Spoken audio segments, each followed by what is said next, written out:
Assalamualaikum warahmatullahi wabarakatuh. Saya dari perwakilan kelompok 5 akan mempresentasikan hasil kerja kami mata kuliah pendidikan kesehatan sekolah dengan tema pertolongan pertama pada kecelakaan P3K atau di sekolah. Pertolongan pertama atau bisa disingkat PP adalah pemberian pertolongan segera kepada para siswa atau siswi yang penderita sakit atau kecelakaan yang membutuhkan penanganan medis. Pertolongan pertama merupakan dari P3K, pertolongan pertama pada kecelakaan. Pertolongan pertama di sekolah. Yang pertama adalah keracunan makanan atau minuman. Gejala rasa sakit, rasa terbakar pada selaput lendir mulut, kerongkongan, dan lambung, terjadinya lepu pada selaput lendir yang bisa menyebabkan sesak napas jika menyerang jalan nafas. Untuk pertolongan adalah A. Bersihkan mulut penderita dari sisa-sisa racun dengan air bersih. B. Apabila penderita masih bisa disuruh minum, berikanlah setengah liter air atau susu untuk melemahkan daya racun yang telah ditelan. C. Usahakan agar penderita dapat muntah dan memasukkan jari yang digoyang-goyangkan ke dalam tenggorokan penderita. D. Bila penderita dalam keadaan pingsan, berikan pertolongan sesuai tata cara menolong orang pingsan. Yang terakhir, usahakan mengangkut secepatnya ke dokter atau paramedis. 2. Luka bakar. Luka bakar yang terjadi akibat sentuhan tubuh dengan benda-benda yang menghasilkan panas, seperti api, air panas, listrik, atau zat-zat yang bersifat membakar. Dan ada beberapa jenis luka bakar. Yang pertama, luka bakar ringan. Yang kedua, luka bakar sedang. Yang ketiga, luka bakar parah. Untuk pertolongan secara umum pada luka bakar adalah A. Hapuskan kekuatan dari bahan yang membakar. B. Kompres atau bersihkan dengan air dingin yang mengalir. C. Tutup luka bakar dengan kain bersih atau kasa steril. D. Balut longgar-longgar. E. Berikan banyak minuman. F. Jangan memisahkan gelembung jika ada. G. Jangan menaruh minyak, mentega, atau apapun di atas luka bakar. H. Jangan sampai kedinginan. I. Bawa ke dokter atau tempat kesehatan. 3. Pingsan.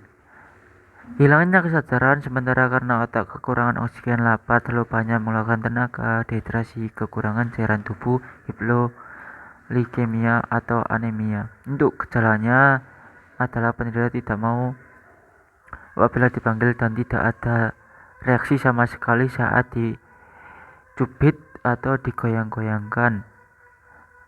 Penderita terbaring dengan tidak bergerak atau rekan penderita sangat gelisah, pernapasan dan denyut diraba terasa lambat. D. Pandang berkunang-kunang, telinga berdening, nafas tidak teratur, muka pucat, biji mata selaput, lemah, keringat dingin, dan mengusap kelebihan. Untuk pertolongan adalah A. Baringkan penderita yang teduh di tempat seperti dengan udara segar. B. Apabila muka merah, kepala ditinggikan, tetapi jika mukanya pucat, maka baringanlah tanpa bantal. C. Hendak kepada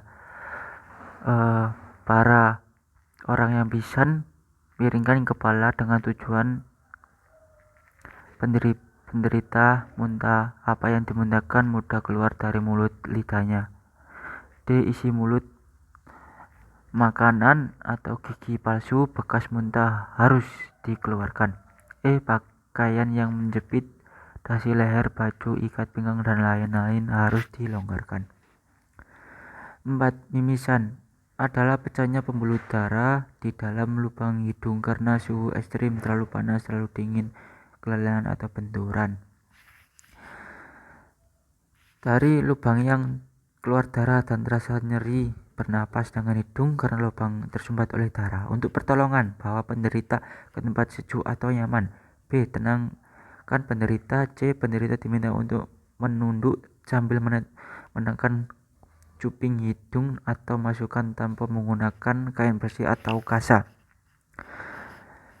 D. Bisa dikompres dengan es pada hidung bagian luar. E. Penderita diminta bernapas lewat mulut. F. Bersihkan hidung luar dari darah. G. Buka tekanan atau tampon setiap 5-10 menit. 5. Keseleo adalah cedera peregangan dan atau robekan pada otot tendon jaringan yang menghubungkan otot dari tulang atau ligamen. Jaringan yang menghubungkan tulang dengan tulang lainnya bisakah disebabkan karena olahraga atau kegiatan fisik yang terlalu berat. Gejala adalah nyeri, bengkak, memar, atau mati rasa pada kaki. Untuk pertolongan pada keseleo: A. Istirahatkanlah bagian tubuh yang mengalami keseleo. B. Berikan kompres es atau air dingin pada daerah yang mengalami keseleo. Kompres lakukan 5-10 menit, kemudian angkat es, biarkan 15-30 menit, dan lakukan berulang-ulang selama 24 jam. Jangan dilakukan pemijatan atau pengurutan karena akan memperparah cedera. D. Bungkus daerah yang terkilir atau keseleo menggunakan perban atau kain yang tersedia. Tujuan untuk mengurangi daerah yang mengalami cedera atau terkilir juga terjadi pembengkakan. E. Posisikan daerah yang mengalami cedera lebih tinggi daripada jantung dan tujuan untuk mengurangi pembengkakan. 6. Gigitan binatang atau sengatan. Gigitan binatang atau sengatan biasanya merupakan alat dari binatang tersebut untuk mempertahankan diri dari lingkungannya, sesuatu yang mengancam keselamatan jiwanya. Ada yang dua jenis gigitan binatang, ada yang beracun dan tidak ada yang tidak beracun atau berbisa. Gejalanya adalah sengatan atau gigitan binatang tersebut mengandung racun. Bisa didapat gejala sesak napas, susah nafas, gangguan saraf, nyeri, bengkak pada bekas gigitan dan sengatan. Untuk pertolongan pertama adalah cucilah bekas gigitan sengatan dengan air hangat yang mengalir. B. Jika terjadi pendarahan, pasang perasat daerah ikat atau luka dan jantung. C. Penderita jangan banyak bergerak. D. Dapat dilakukan pengisapan pada luka secara berulang-ulang dan ludahkan daerah keluar supaya racun bisa dikeluarkan dari tubuh. E. Tutup luka dengan kain berisi atau kasa steril atau balut. F. Usahakan selekas pengangkutan ke dokter atau ke rumah sakit. 7. Adalah memar. Pendarahan terdapat di lapisan kulit karena beberapa hal seperti terjatuh atau terkena pukulan ke badan yang menyebabkan beberapa pembuluh darah pecah di bawah permukaan kulit. Perubahan warna dan pembengkakan pada kulit timbul karena adanya rembesan dari darah ke dalam jaringan. Gejalanya: daerah yang merasa memar, terkena, terasa sakit, kulit memerah lalu berubah menjadi biru atau hijau. Terkadang timbul bengkak atau benjolan. Untuk pertolongan pada saat menyerah biasanya dapat disembuhkan dengan sendirinya, tetapi perlu dilakukan pertolongan pada pertama supaya memar tersebut dapat sembuh lebih cepat. Dan lakukan kompres menggunakan es atau air dingin untuk mengurangi bengkak pada rasa sakit yang mengandungkan zat yang bersifat panas seperti balsam. Jangan dilakukan pemijatan pada area memar karena akan memperparah pendarahan. Angkatlah bagian yang memar jika memungkinkan lebih tinggi dan jantung untuk mengurangi aliran darah di tempat tersebut. D. Setelah 24 jam maka kompreslah dengan air hangat supaya membantu penyembuhan luka. Kompres hangat akan membuka pembuluh darah sehingga memperlancar siklus darah pada area tersebut. Sekian dan terima kasih. Itu saja hasil kerja kelompok kami. Kurang lebihnya saya mohon maaf. Wassalamualaikum warahmatullahi wabarakatuh.